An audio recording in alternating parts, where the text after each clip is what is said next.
మరి నాకు కొన్ని డౌట్స్ కూడా ఉన్నాయి. అవి క్లారిఫై చేసుకోవాలి అంటే మీకు టెస్ట్ పెట్టాలి. నేను నా దగ్గర కొన్ని క్వశ్చన్స్ ఉన్నాయి.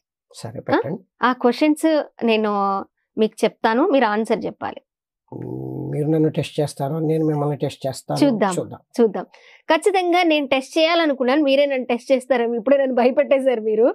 ఓకే, నా దగ్గర క్వశ్చన్స్ ఉన్నాయి, చూద్దాం.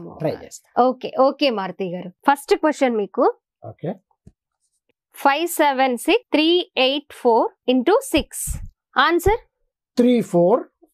3458304. మీరు అడిగిన నెంబర్ ని నేను 6 తో మల్టిప్లై చేశాను. Okay, wow. ఏంటండి ఒక్క సెకండ్ టైం తీసుకోలేదు మీరు? తీసుకున్నాను మేడం. ఒక్క సెకండ్ టైం ఒక్క సెకండ్ లో ఆన్సర్. నాకైతే నిజంగా చాలా నిమిషాలు టైం పడుతుంది మారుతి గారు. మరి సెకండ్ క్వశ్చన్ అడుగుదామా? సెకండ్ క్వశ్చన్ అడిగేస్తాను నేను.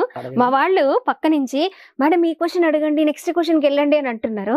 వాళ్ళలో ఉన్న డౌట్ కూడా నేను ఇప్పుడు మీ నుంచి వాళ్ళకి క్లారిఫై చేద్దాము మారుతి గారు.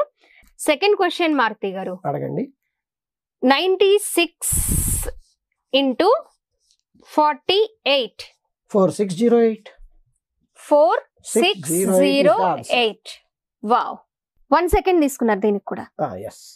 ఓకే, ముచ్చటగా మూడో క్వశ్చన్ అడిగేది. ఓకే, అవునా? Okay, third question 336 into 24. 8064. వామో, 8064. నేను క్వశ్చన్ రాసినంత టైం కూడా మీరు తీసుకోవట్లేదండి ఆన్సర్ చెప్పడానికి. చూసారా, నేను ఒక్కసారి టెస్ట్ చేశాను.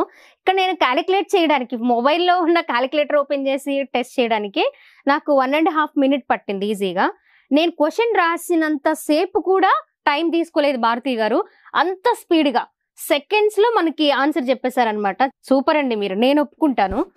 864 into 96. 82944. 82944. ఇప్పుడు ఒకసారి మనం చూద్దాం, ఇది right answer or wrong answer.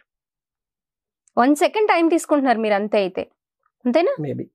Next fifth question Maruti గారు. 78 square ఎంత మారుతి గారు? 6084. 6084 ఆన్సర్. ఓకే,